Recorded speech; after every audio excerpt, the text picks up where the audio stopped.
Des larmes, une émotion presque incontrôlable. Nous sommes le 13 janvier 2014 et pour une fois, Cristiano Ronaldo, le footballeur à l'image arrogante, au physique de mannequin, laisse transparaître un visage beaucoup plus humain. En remportant son deuxième ballon d'or, le Portugais entre définitivement dans la légende du football. Désormais, son nom figure au milieu des plus grands. Johan Cruyff, Michel Platini, Lionel Messi. Une fierté, le rêve de toute une vie. Vraiment l'émotion, j'ai vu ma mère, elle a commencé à pleurer, j'ai essayé de me contrôler moi aussi, mais bon, vous savez, le trophée est tellement grand que je me sens heureux, fier, et c'est bien sûr une récompense individuelle, mais je la partage bien sûr avec mes coéquipiers. Le Ballon d'Or, la récompense suprême. Et les louanges proviennent de tous bords. Adversaires, glorieux anciens ou dirigeants, qu'ils aiment ou qu'ils détestent la personnalité, tous saluent unanimement le talent. C'est un joueur qui veut constamment progresser, tous les jours. C'est même une obsession. Progresser, à chaque entraînement, tout le temps. Ronaldo est le joueur qui, sur les 5 ou 6 dernières saisons, a été constamment au même niveau. S'il a fait 100 matchs, il a marqué 100 buts. Donc, très peu de joueurs qui arrivent à faire ça aujourd'hui. Malgré une Coupe du Monde 2014 gâchée par les blessures, Cristiano Ronaldo atteint son objectif, devenir le meilleur joueur du monde. Une quête permanente depuis 29 ans, une véritable obsession. Le destin hors norme, dont enfant il rêvait, s'est bel et bien concrétisé.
Pour suivre la trace du double ballon d'or, il faut se rendre dans l'océan Atlantique, à 2 heures de vol de Lisbonne, dans l'archipel de Madère.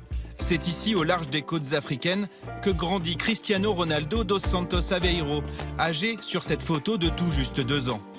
Une enfance passée sur les hauteurs de Funchal, à Santo Antonio. Nelson Rebolo tient aujourd'hui un bar et affiche fièrement le maillot de l'idole du quartier. C'est impressionnant, impressionnant. C'est fou d'y croire, mais c'est la vérité. Toute son enfance, Nelson la passe à admirer son voisin. Le terrain de jeu de Cristiano Ronaldo et de ses copains, ces rues de Santo Antonio. J'habitais juste là. C'est fantastique de le voir à ce niveau aujourd'hui. Surtout pour nous, du village, qui l'avons vu jouer petit. Et aujourd'hui, il est un des meilleurs joueurs au monde. Vous avez joué avec lui? Moi, je ne jouais pas au foot, mais beaucoup faisaient des matchs avec lui. Dans les rues de Santo Antonio, Cristiano Ronaldo développe des qualités rares. Des qualités qu'il expose dès l'âge de 8 ans sur ce terrain, celui d'Andorinha, le club, dont son père est l'intendant. Tout a commencé ici. Ici, une étoile est née. Dúlio Martins est l'ancien président d'Andorinha. Même si c'était il y a plus de 20 ans, il se souvient parfaitement des débuts du jeune Cristiano. Un premier match véritablement annonciateur. Si je ne me trompe pas, il avait déjà marqué 2 ou 3 buts dès sa première rencontre et il l'a disputé avec le numéro 7 dans le dos. Le numéro 7, c'est amusant. Le 7, le numéro avec lequel il réalisera ses plus grands exploits à Manchester, au Real, avec le Portugal. Dès ses premiers pas sur un terrain de football, le style Cristiano Ronaldo s'affirme et divise déjà.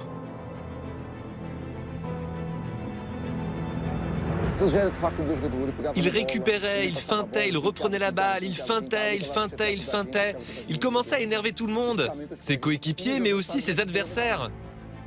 À cette époque, il avait 8-9 ans, mais était meilleur que des enfants de 11 ou 12 ans. Et le grand club local, le Nacional, ne tarde pas à remarquer ce talent précoce. En 1996, Pedro Caninhas devient son entraîneur. De ce jeune joueur surdoué, il retient une volonté farouche, une obsession de gagner, presque maladive. Lorsqu'il était très fâché, il pleurait.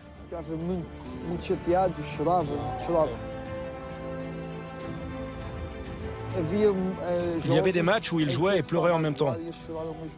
Une fois, nous étions en train de l'applaudir et lui, il était en train de jouer en pleurant. C'était comme quand il avait perdu un match. Il avait 10-11 ans, il pleurait. Exactement pareil. Les entraîneurs du Nacional sont convaincus de compter dans leur rang un futur grand, un enfant de 11 ans à peine, dans lequel ils placent tous leurs espoirs. Sûrs de leur fête, ils contactent un des clubs les plus prestigieux du pays, le Sporting Club du Portugal.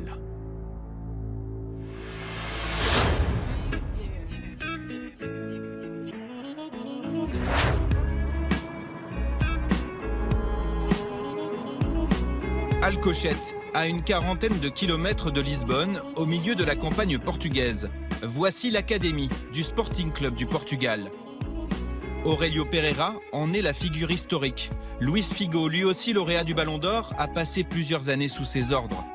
En 1997, il reçoit un appel d'un dirigeant du Nacional Madère, un appel au sujet d'un jeune très prometteur, si prometteur même que sa valeur marchande se compterait en milliers d'euros. Le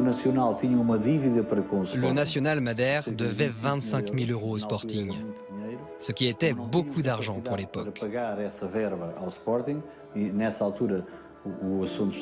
Comme le Nacional était mis en demeure de payer au plus vite cette dette et qu'il n'avait pas les moyens de le faire,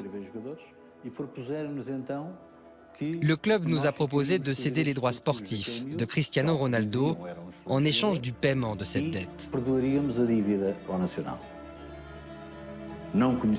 Lorsque cette proposition m'a été faite, j'ai répondu que je ne pouvais pas accepter, car je ne connaissais rien de ce gamin. Par acquis de conscience, j'ai proposé de le mettre à l'essai pendant une semaine au sein de l'académie. Cette rencontre avec Aurélio Pereira va bouleverser la vie de Cristiano Ronaldo.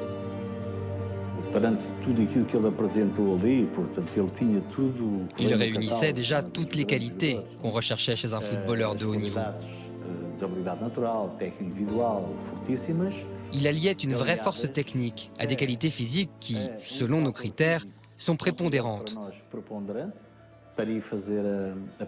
Après avoir vu cela, j'ai proposé que Cristiano Ronaldo intègre l'académie du Sporting Club du Portugal. Le rêve de l'enfant de Madère, un jour devenir le meilleur joueur du monde, prend un peu plus forme. Mais ce rêve a un prix, quitter son île, sa famille, ses amis.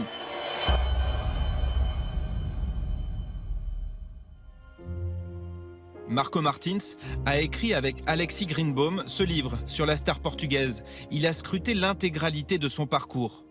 Pour Cristiano Ronaldo, les premiers mois à l'académie s'avèrent difficiles, l'adaptation plus compliquée que prévu.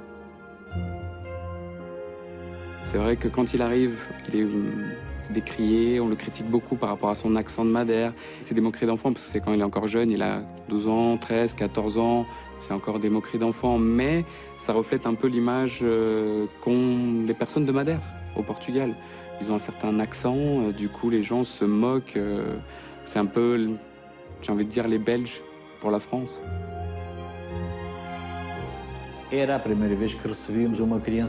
C'était la première fois que nous recevions un enfant de 11 ans. Il nous a donc fallu prendre certaines précautions.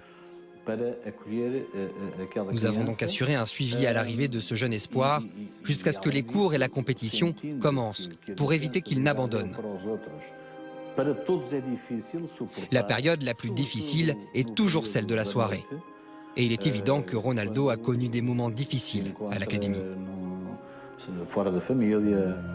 Très vite, le rêve devient une véritable épreuve. Loin des siens, Cristiano Ronaldo pense même à tout laisser tomber. Il est même reparti à Madère pendant 2 semaines quand il était jeune. Il voulait rester avec sa mère. Et c'est son parrain, Fernand Souza, qui le convainc à revenir au Sporting en lui disant que s'il veut devenir un grand joueur, il doit souffrir. Finalement, il décide de retourner au Sporting, le même rêve en tête, un jour, devenir le meilleur joueur du monde. Cristiano a réussi à s'adapter.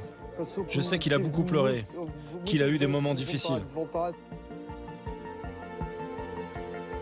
Et je pense que c'est là qu'il a commencé à se forger du caractère et du coup de l'orgueil. Un déclic. Cristiano Ronaldo franchit toutes les étapes avec une précocité rarement vue. Dès l'âge de 16 ans, l'entraîneur de l'équipe première, le Roumain Laszlo Bologna, l'intègre au groupe professionnel. En septembre 2002, il fait ses débuts en championnat du Portugal.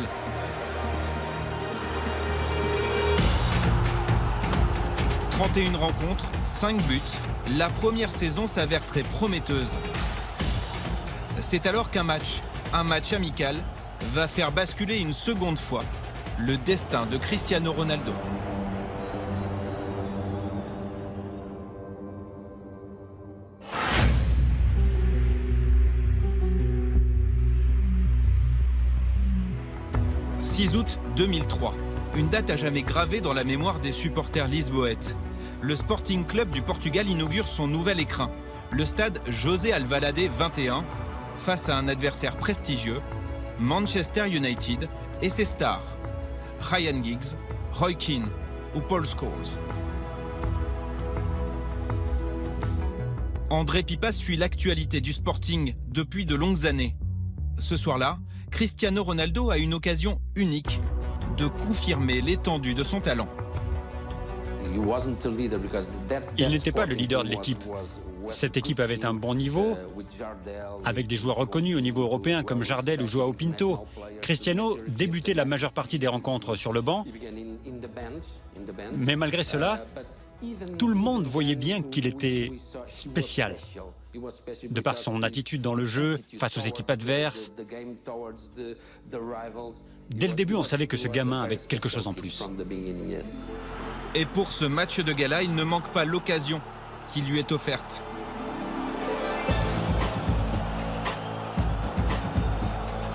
L'ailier du Sporting, âgé de 18 ans, martyrise la défense expérimentée du champion d'Angleterre. Sur cette action, il crée le décalage décisif.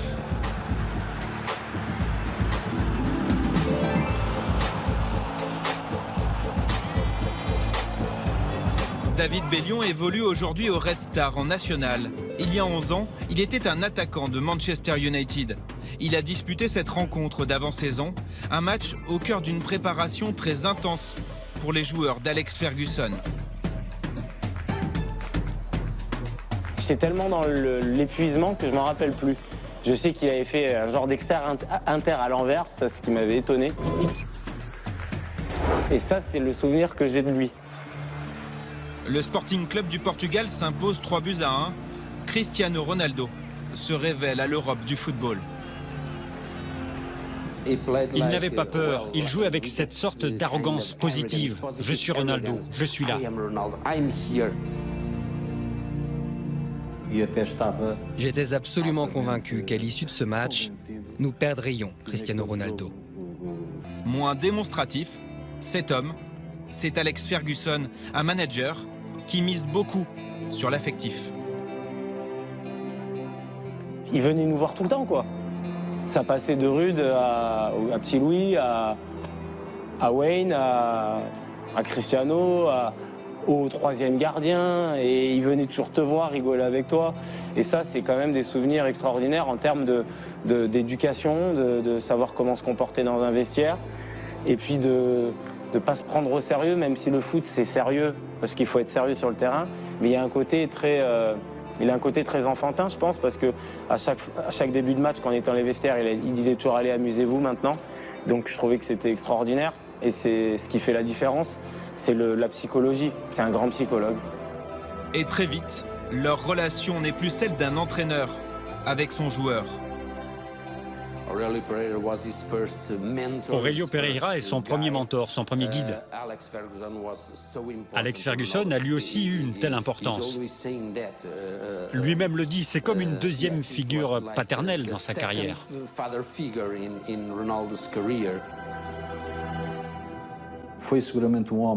Alex Ferguson est quelqu'un de spécial. D'après ce que j'en sais, c'est quelqu'un d'extraordinaire, qui a rendu le football plus facile, plus simple. Et Ronaldo a su absorber son enseignement et devenir un joueur plus complet.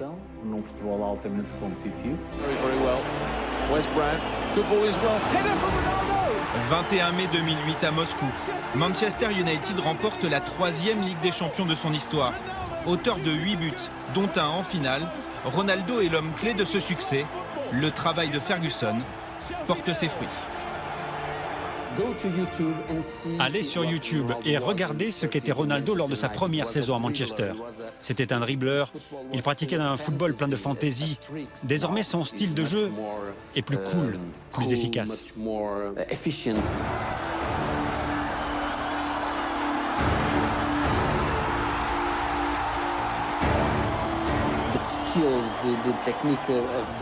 Il a perdu ses caractéristiques de départ, cette technique de football de rue, mais il en a gagné d'autres. Et cette progression s'apprécie d'autant plus au regard de l'évolution de ses statistiques. 8 buts lors de sa première année à United, 46 lors de la saison 2007-2008, juste avant son premier ballon d'or, 69, son record personnel en 2011-2012. Mais alors, comment caractériser le joueur? Est-ce un meneur de jeu, un ailier, un attaquant de pointe? Ou tout cela à la fois? Je pense qu'à son niveau, on peut jouer partout. Parce qu'il a une détente de fou, c'est un renard des surfaces, il peut frapper de 40 mètres.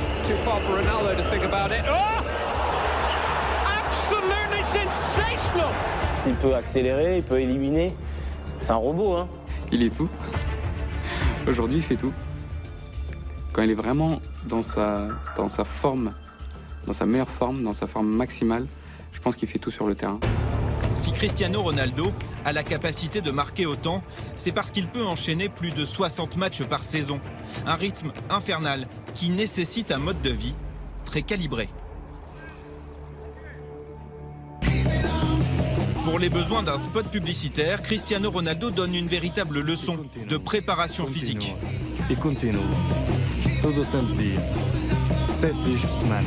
Abdominaux, pompes, travail de gainage ou d'aérobie. Et même si c'est une pub, la réalité n'est pas très différente. Son obsession, être toujours au top de sa forme. Chez Ronaldo, plus que chez n'importe quel autre joueur, une journée est planifiée, presque à la minute. S'entraîner, dormir, travailler son corps, manger exclusivement ce que lui prépare sa mère, c'est un perfectionniste. Il n'a pas un mode de vie normal pour un joueur de top niveau. Il est obsédé par son hygiène de vie. Et c'est ce qui fait la différence. 1,85 m pour 80 kg et un corps sculpté qu'il n'hésite pas à exhiber à la manière d'une œuvre d'art. Cette culture du physique, ce goût de l'effort, Cristiano Ronaldo les développe très jeune, alors même qu'il n'est qu'un espoir au centre de formation. Nous avons retrouvé Wilson Sanchez Leal. Ce Portugais a fait l'intégralité de sa carrière en France. Il a côtoyé Cristiano Ronaldo en 2003, en sélection des moins de 17 ans du Portugal. Il se souvient de ces questions surprenantes sur la préparation physique en France. Lors des massages, on passait avec les kinés, etc. Il me disait, oui, en France, vous faites de la musculation. Je lui dis, oui, on peut. Il me disait, oui, au Portugal, on n'a pas vraiment encore droit à partir d'un certain âge. Et moi, je voudrais travailler parce que j'ai envie de progresser. Et lui, c'était le travail non-stop. Non-stop, non-stop. Il avait l'envie de toujours bien faire et mieux faire. Les rumeurs les plus folles circulent. On parle de 3000 abdominaux par jour. Et son formateur d'évoquer une anecdote qui peut sembler difficile à croire.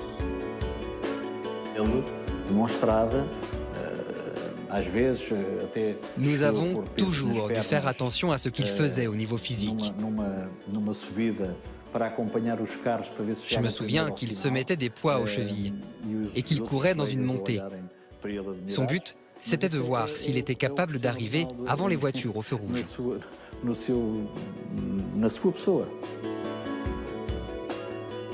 Il savait que pour assurer au niveau, physiquement, il fallait être irréprochable.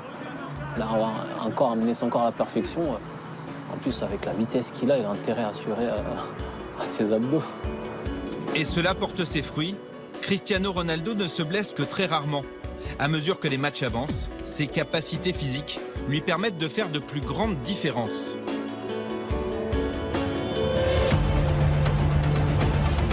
Ici, après 1 heure de jeu, en partant de son camp, il ne lui faut que 9 secondes et 4 centièmes pour être à la réception de ce centre, avec suffisamment de lucidité pour marquer. Cristiano, il est prévisible, mais pour tenir le rythme, c'est chaud. Alors qu'il y a des autres joueurs, ils sont imprévisibles. Après, ils n'ont peut-être pas le même coffre. Cristiano, il a un coffre extraordinaire. Le physique est devenu saison après saison un de ses principaux atouts. Une force qui s'ajoute à une autre caractéristique très ronaldesque, cette capacité unique à chasser les doutes et les critiques.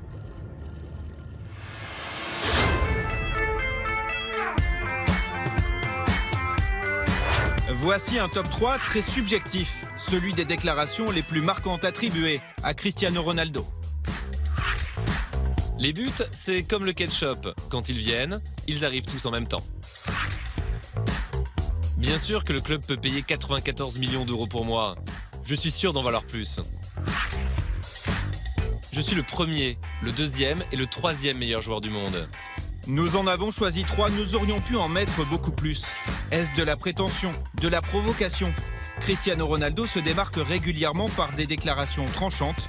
Ceux qui le connaissent depuis longtemps ne sont pas surpris. Pour Ronaldo, sur un terrain, il n'y a pas de gris. Pour lui, c'est soit blanc, soit noir. C'est quelqu'un de direct qui prend soin de sa famille.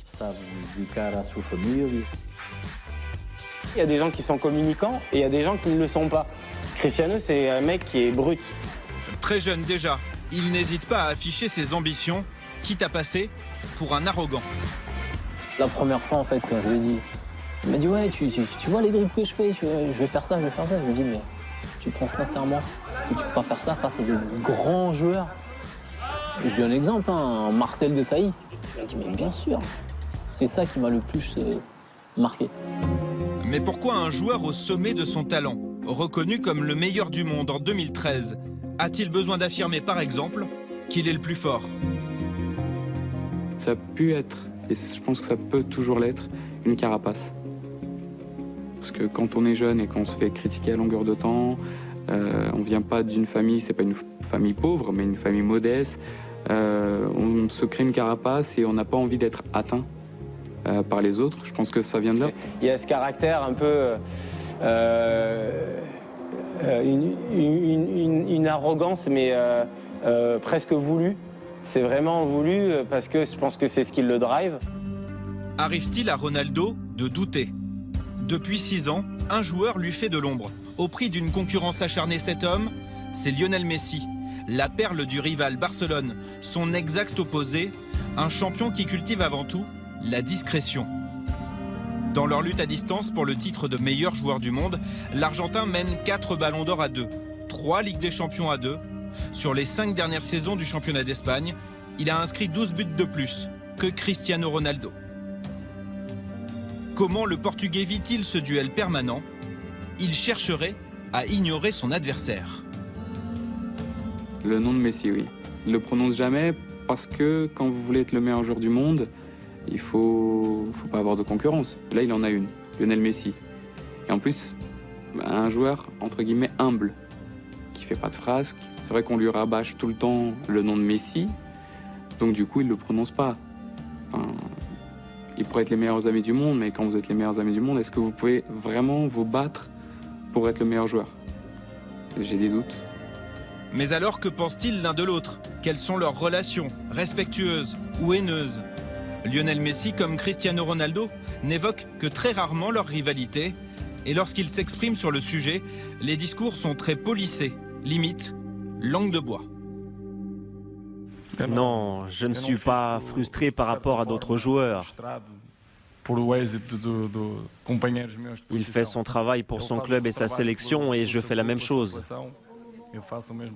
On essaye de donner le meilleur de nous-mêmes, mais il n'existe pas, en tout cas de ma part, et je pense de la sienne aussi, qu'il y ait une grande rivalité personnelle entre nous deux.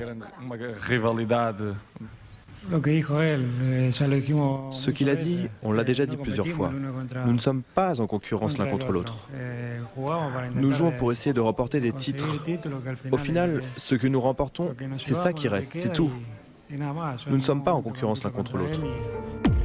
Même s'il s'en défend publiquement, pour les intimes, Lionel Messi est une source de motivation, incontestablement. Une fois, je lui ai dit alors que nous étions chez lui. C'est important qu'il y ait un joueur comme Messi face à lui. Ça l'encourage, ça l'oblige à se surpasser. Si Ronaldo marque 2 buts avec le Real le samedi, Messi va essayer de faire mieux avec le Barça le lendemain. Et vice-versa. Cette concurrence est salutaire. C'est le bon mot. Salutaire. L'adversité l'aiderait à repousser les limites et les statistiques. En août 2003, lorsque David Bellion et lui débarquent à Manchester, la concurrence en attaque est tellement relevée que les observateurs leur donnent peu de chance d'évoluer sur la mythique pelouse d'Old Trafford. Pour être dans le groupe à cette époque, dans les 18, c'était un challenge parce que tu avais Cristiano, Oasa, Wayne, Petit Louis, Ruud, Ole Gunnar Solskjaer, Diego Forlan, Paul Scholes, Ryan Giggs, Alan Smith après. Et Alan Smith, il était milieu défensif tellement il y avait des attaquants. Pour être dans les 18, c'était un challenge. Cristiano Ronaldo n'aura besoin que de quelques mois pour s'imposer comme un élément indispensable. Hors de question de renoncer. J'ai jamais vu un mec de ma vie autant bosser. Jamais vu un mec autant travailler avant l'entraînement. Là, on s'est arrêté. Je peux vous dire qu'il serait encore seul avec un ballon en train de dribbler au moment où je vous parle. Il était déjà dans la gym dès qu'il arrivait. Et puis après l'entraînement, il restait tout seul à faire des enchaînements, quoi. Les enchaînements qu'on voit faire maintenant, c'était tout le temps. Donc y a pas de... moi, je suis pas surpris. Parce qu'il avait déjà un talent pur, mais son talent, il l'a fait que le perfectionner, quoi. Il avait déjà l'étoffe d'un grand. Enfin, on voyait que son futur était pour être le meilleur joueur du monde. Son attitude aussi. Et voilà, il a travaillé pour arriver là où il est. Mais déjà à l'époque, moi je lui avais dit, au bout d'un an, même pas un an, quelques mois, je lui ai dit, c'est bon, tu vas pouvoir devenir le meilleur joueur du monde. Techniquement mûr, physiquement impressionnant, mentalement infatigable. Cristiano Ronaldo, à 29 ans, réunit toutes les qualités du joueur complet, le prototype même du meilleur footballeur du monde. Pourtant, une facette nuit régulièrement à sa réputation.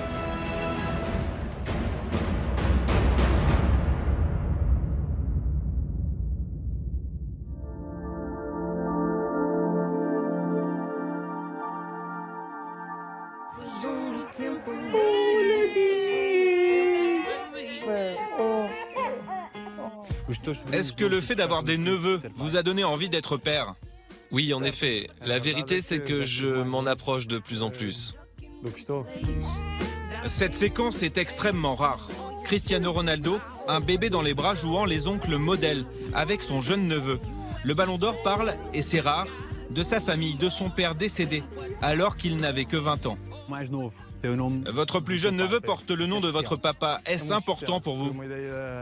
Oui, c'est très spécial. C'était l'idée de ma sœur et je suis très fier qu'elle lui rende hommage ainsi.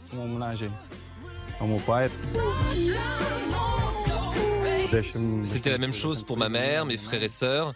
C'était un moyen de montrer à notre père ce qu'il représente pour nous.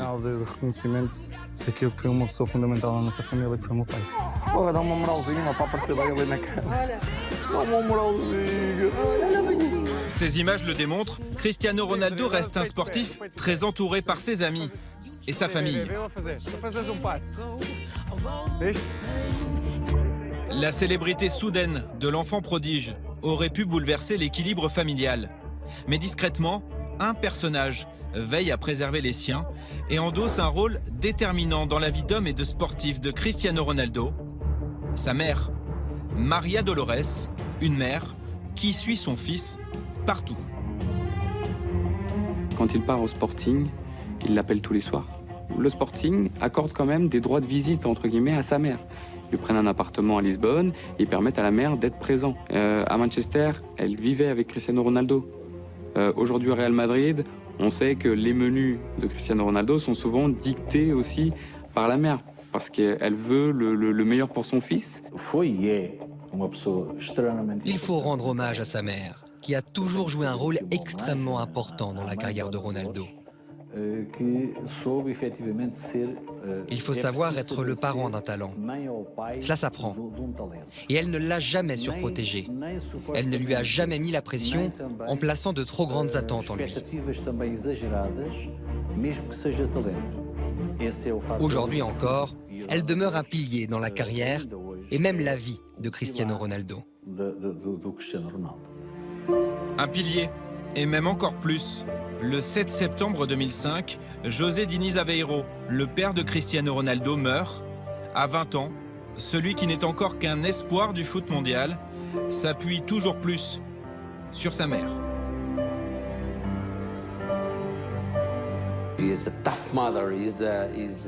Maria Dolores est omniprésente. C'est sa mère. Et en même temps, elle joue un peu le rôle de père depuis la mort de ce dernier il y a quelques années. Elle vit avec lui et s'occupe dans les moindres détails de tout ce qui concerne sa vie hors football. Certains lui prêtent une influence bien plus grande encore. Elle aurait même son mot à dire sur les choix sportifs de son fils. On a toujours dit cette fameuse histoire, quand il part de Manchester United pour le Real Madrid, c'était apparemment aussi un souhait de sa mère, qui voulait voir Cristiano Ronaldo au Real Madrid. Et qui du coup a aussi convaincu Jorge Mendes en disant « Je veux que mon fils parte au Real Madrid ». Il n'y a pas d'autre possibilité. Sa mère voulait le voir au Real Madrid, Jorge Mendes a réalisé le transfert de ses rêves. Autour de Cristiano Ronaldo, Maria Dolores dirige plus qu'une famille. On pourrait dire que c'est un clan, parce que le musée qui a été ouvert à Madère, c'est aussi pour aider son frère, Hugo, qui devient le directeur de ce musée. Sa sœur, Katia, qui fait de la musique, eh bien, ses disques sont produits par son frère. Elma, elle était dans la mode. Elle est toujours dans la mode. Et c'est son frère aussi qui finance. Donc, c'est vraiment un clan où la mère a sa part de responsabilité. Ronaldo a toujours eu un grand sens de la famille. Il vient d'une famille très modeste à Madère, mais il est devenu un des footballeurs les plus riches de l'histoire.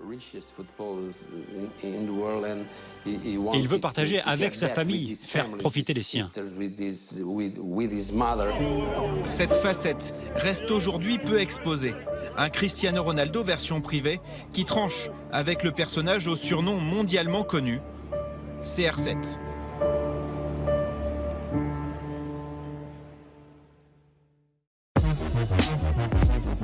C'est le reproche le plus régulièrement adressé aux Portugais. Trop riche, trop star, trop people. Son mode de vie fait les choux gras de la presse à scandale. Pendant de longues années, ses supposées conquêtes sont régulièrement révélées au grand public. De la célèbre Paris Hilton à cette call girl payée 2000 livres la nuit selon la presse anglaise. Un emballement médiatique plutôt commun pour une star hollywoodienne, extrêmement rare pour un joueur de football. Les tabloïds anglais sont tout le temps sur vous, c'est vraiment des paparazzi qui essayent à tout prix d'avoir le scoop, même si ce n'est pas vrai. On a souvent parlé de conquête de Cristiano Ronaldo, or rien n'a été prouvé jusqu'à maintenant, mais les tabloïds l'ont sorti. Cristiano Ronaldo serait-il victime de sa belle gueule, de son statut de star mondiale? Est-ce que les frasques étaient réelles? Je pense qu'il n'y a que lui et ses coéquipiers qui le savent. Et en couple, Cristiano Ronaldo reste un personnage traqué par les photographes. Sa relation avec le mannequin russe Irina Shayk passionne les foules depuis plus de 3 ans. Irina Shayk, Cristiano Ronaldo, un couple qui incarne la beauté, l'argent, le succès et sur lequel les publicitaires tentent désormais de capitaliser.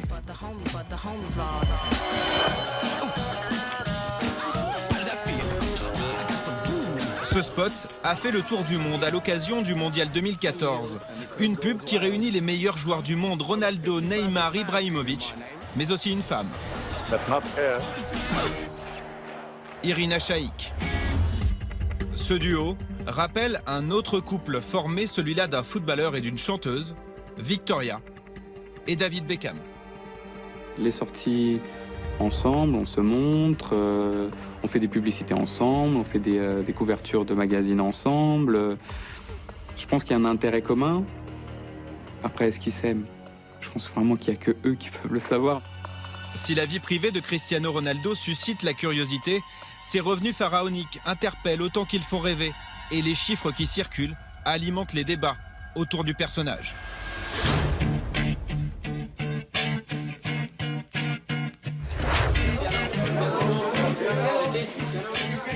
Une présentation digne d'une rockstar.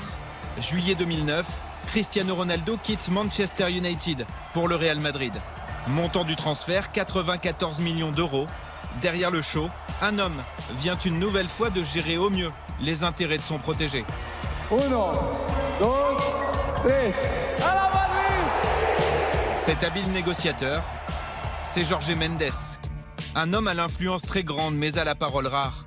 En 2012, dans le quotidien L'Équipe, ce Portugais de 48 ans justifie ce transfert, jugé indécent par certains.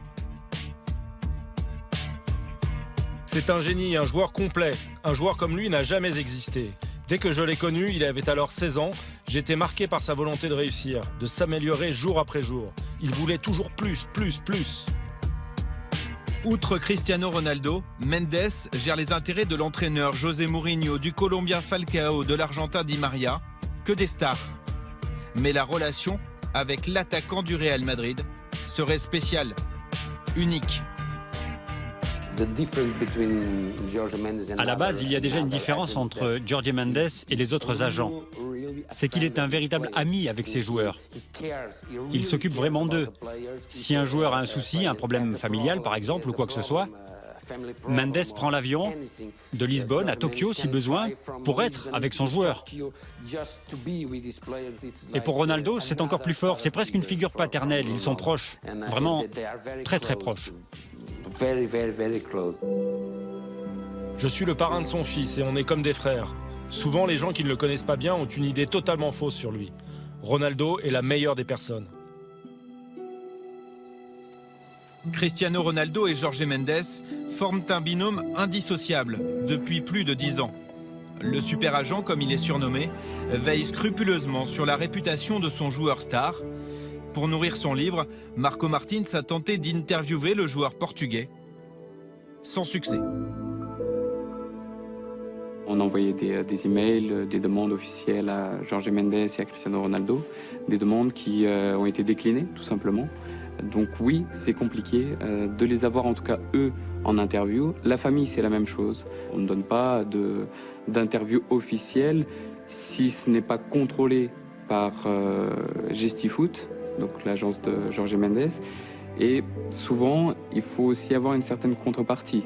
Avec les interlocuteurs qu'on a eus, c'est vrai qu'ils nous ont dit que Jorge Mendes et Cristiano Ronaldo souvent voulaient gagner quelque chose avec les à côté. C'est du marketing, on utilise son image, donc du coup, il faut que ça leur rapporte quelque chose. Un sens aigu des affaires que Jorge Mendes a développé en gérant des vidéoclubs. Aujourd'hui, il sait parfaitement négocier des contrats, peser face à n'importe quel président, obtenir un transfert à 94 millions d'euros. Ronaldo est un trésor qu'il fait fructifier du mieux qu'il peut. Il a aussi sa part de com, Jorge Mendes. On est autour de 15 millions d'euros qui sont revenus à Jorge Mendes. Donc c'est vrai qu'il négocie très bien. Mais Jorge Mendes était riche avant Ronaldo. C'est un bon agent et bien sûr il est encore plus riche maintenant. Et surtout plus respecté, car l'homme qui représente Ronaldo est au top. Avec l'appui de Mendes, Ronaldo obtient un salaire astronomique. Il toucherait 17 millions d'euros net par an. Un nouveau contrat qu'il signe quelques mois après cette déclaration pour le moins énigmatique. Je suis un peu triste, c'est la seule raison. Quand je ne célèbre pas un but, c'est avant tout parce que je suis triste. La raison est personnelle ou professionnelle? Professionnel. Et une nouvelle fois, Ronaldo suscite la polémique. Veut-il quitter le Real Madrid? Ou est-ce une manière de demander plus d'argent? La presse espagnole en quête de longues semaines. Le Portugais se comporterait-il comme un enfant gâté? Il n'a pas dit « je veux être mieux payé ». Il ne se sentait pas suffisamment aimé par Florentino Pérez, le président du Real, et par les fans. Comme souvent avec Ronaldo, il y a ceux qui le défendent et ceux qui y voient cette volonté farouche d'être toujours le premier, quel que soit le domaine. Je ne suis pas sûr que ce soit une obsession pour l'argent, mais en tout cas, c'est vrai que pour lui, meilleur joueur du monde rime avec joueur le mieux payé. Pour lui, c'est évident. Je pense que c'est évident aussi un peu pour tout le monde. Tout le monde veut gagner plus quand vous sentez que vous êtes le meilleur. Les millions qu'il génère et qu'il gagne restent aujourd'hui encore l'objet des critiques. Mais depuis quelques mois, l'image publique de Cristiano Ronaldo a sensiblement évolué. Il n'est plus seulement une star, un homme riche et célèbre. Désormais, il s'affiche en bon père de famille.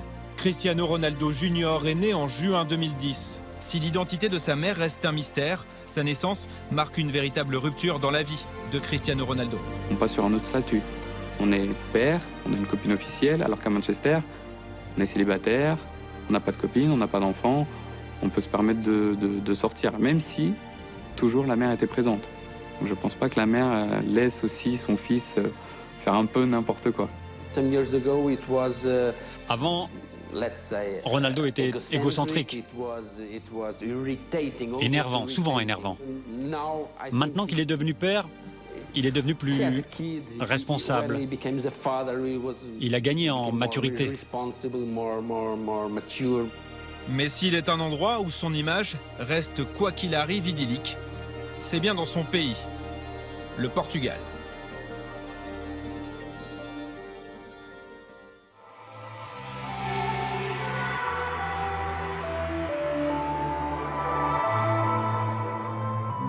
À Madère, Nelson Rebolo nous conduit vers la maison familiale dans laquelle Cristiano Ronaldo grandit avec ses deux sœurs, son frère et ses parents. Une habitation devenue au fil des succès un véritable lieu de pèlerinage. Les gens demandaient aux taxis de les déposer devant la maison de Ronaldo. Certains prenaient des morceaux de bois, ils prenaient ce qu'ils trouvaient et vandalisaient la maison. Du coup, la mairie a décidé de la détruire. Ronaldo, ou quand la passion devient folie. Regardez, il n'en reste plus rien. Aujourd'hui, c'est un parc de stationnement.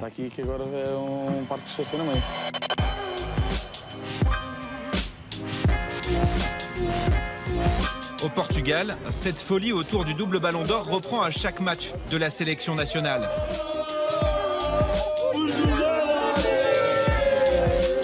Nous sommes juste avant la dernière Coupe du Monde. Pour le Portugal, l'adversaire du jour, la Grèce, est tout sauf un cas d'or du football mondial. Et pourtant, la ferveur des supporters de la Seleção rappelle celle des grands soirs.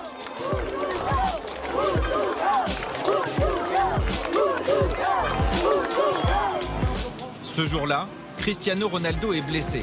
Il ne fait pas partie du groupe, ne jouera pas une seule minute, mais son nom figure sur tous les maillots et dans toutes les bouches. Ici, l'admiration n'a pas de limite. Et pas question d'émettre la moindre critique sur le capitaine de la sélection.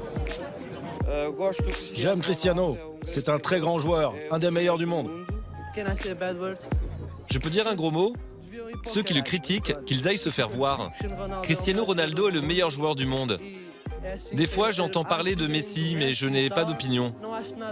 Pour moi, Cristiano est le meilleur et le restera. Il est le meilleur, j'ai confiance en lui. Cristiano Ronaldo a beau avoir quitté le Portugal en 2003, il n'en reste pas moins très attaché à son pays, à la sélection. Un fil conducteur dans sa carrière, et ce depuis les équipes de jeunes. En 2003, Wilson Sanchez Leal dispute l'Euro des moins de 17 ans avec lui. Ronaldo est capitaine, le message qu'il rabâche sans cesse, rapporter la coupe au Portugal. À partir du moment où il sait qu'il était le leader technique, son ambition c'était de faire plus. Donc en faisant plus, les ambitions viennent avec. Donc il voulait gagner. Championnat d'Europe, je me rappelle, on était parti, c'était pour la gagner, la coupe.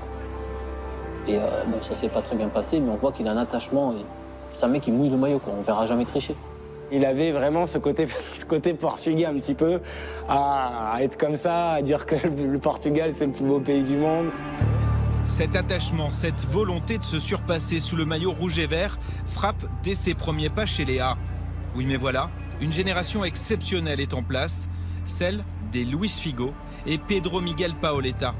Faire partie du groupe relève déjà de l'exploit. C'est encore un joueur comme tant d'autres au Portugal. Il y a beaucoup de joueurs qui ont ce talent-là, en tout cas à 15-16 ans. Des joueurs qui sont très bons, qui dribblent, qui font beaucoup de gris-gris. C'est un jeune qui arrive, qui marque, on en a eu d'autres. Donc c'est pas encore le phénomène.